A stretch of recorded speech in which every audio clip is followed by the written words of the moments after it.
আর কয়েকদিন পরেই রথ, সর্বত্রই চলছে রথযাত্রার শেষ মুহূর্তের প্রস্তুতি। কিন্তু এবার অনিশ্চিত হয়ে পড়েছে মালদহের কালিয়াচকের ৬২৯ বছরের পুরনো জালালপুরের রথযাত্রা উৎসব। কারণ রথযাত্রার অনুমতি দেয়নি পুলিশ। জালালপুরের রথযাত্রা উৎসবের ঐতিহাসিক গুরুত্ব রয়েছে। খারাপ হয় না, এরা তো একটা ঐতিহ্য জিনিস নষ্ট হতে বসেছে, এটা তো খারাপ হবেই। আপনি কি চান মেলাটা মেলা হয়, মেলা তোমার ভালো মতনই হতো। আমার বাপ দাদা নেই আমরা দেখা কি হতো মেলাতে?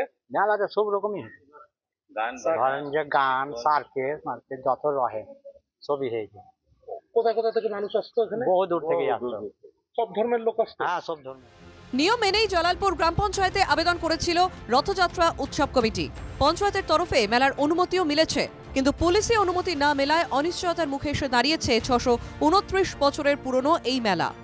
কারণ হচ্ছে কি, এই মেলাটা যদি বন্ধ করাতে পারে এক শ্রেণীর, মানে ওরা আত্মসাৎ করার জন্য, জমিটাকে আত্মসাৎ করার জন্য ল্যান্ড মাফিয়ার এটা একটা চক্রান্ত চলছে। হ্যাঁ, আমরা আদালতে যাবো, প্রশাসনের লড়াই করবো, আমাদের যেন মেলা হয়, এটা আমরা আমাদের প্রতিজ্ঞা। আন্দোলন করবেন? হ্যাঁ, আন্দোলন করবো আমরা। কার বিরুদ্ধে আন্দোলন করবো? প্রশাসনের বিরুদ্ধে। দেবত্তর জমিতে এই উৎসব ও মেলা হয়ে থাকে। শাসক দল তৃণমূল এবং পুলিশের যোগসাজশেই এই জমি হাতাতেই রথযাত্রা উৎসব করতে দেওয়া হচ্ছে না বলেই অভিযোগ বিজেপির।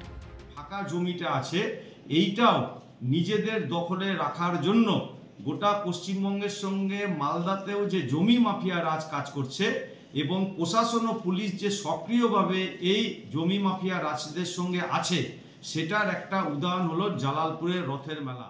ল্যান্ড মাফিয়া টাইপের ব্যাপার নেই, কিন্তু ওখানে সম্প্রীতি রক্ষা করতে পুলিশও সচেতন, গ্রামের লোকরাও সচেতন। হয়তো কোনো ঘটনা পেয়েছে, এই জন্য পুলিশ এটা বলছে। আশা করবো জট খুলে যাবে। শুধু হিন্দুরাই নয়, প্রাচীনকাল থেকে এই মেলায় মুসলিম সম্প্রদায়ের মানুষও যোগ দেন। সেই মেলার অনুমতি না মেলায় ক্ষুব্ধ উভয় সম্প্রদায়ের মানুষই। রথযাত্রার অনুমতি পেতে মুখ্যমন্ত্রীর কাছে আবেদন জানিয়েছেন উৎসব কমিটি। এখন শেষ ভরসা আদালত। মালদা থেকে সুমিত ঘোষের রিপোর্ট, NKTV বাংলা।